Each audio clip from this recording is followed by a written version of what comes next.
Alamin ang latest weather update ngayon dito sa Sir Aris Official Weather News Today.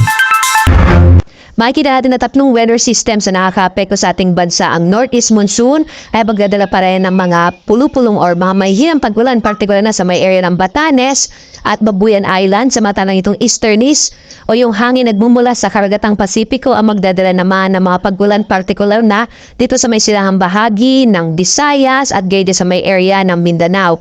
Malamig yung hangin amihan habang mainit naman itong easterlies. At yung banggaan na mainit malamig na hangin ang siya naman nagdudulot ng pagkakaroon natin ng shear line.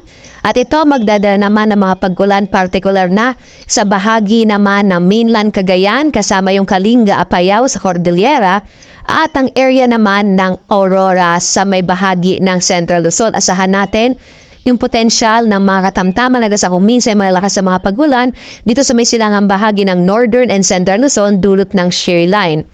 Ang nalabing bahagi ng ating bansa dito sa may Metro Manila, sa may area ng Southern Luzon, kasama yung Visayas at Mindanao, ay inaasahan natin yung mga isolated o pulo-pulong mga pag-ulan, pagkidlat, paggulo. Pero generally po, may makikita naman natin dito, wala masyadong kaulapan. Sa may kanlurang bahagi na ating bansa, so mainit na panahon pa rin yung mararanasan. Sa ngayon naman, wala tayong minomonitor na anumang low pressure area sa loob at labas ng Philippine Area of Responsibility. Kaya hanggang towards the weekend ay maliit po yung tsansa or wala pong tsansa na magkaroon tayo ng bagyo hanggang this weekend.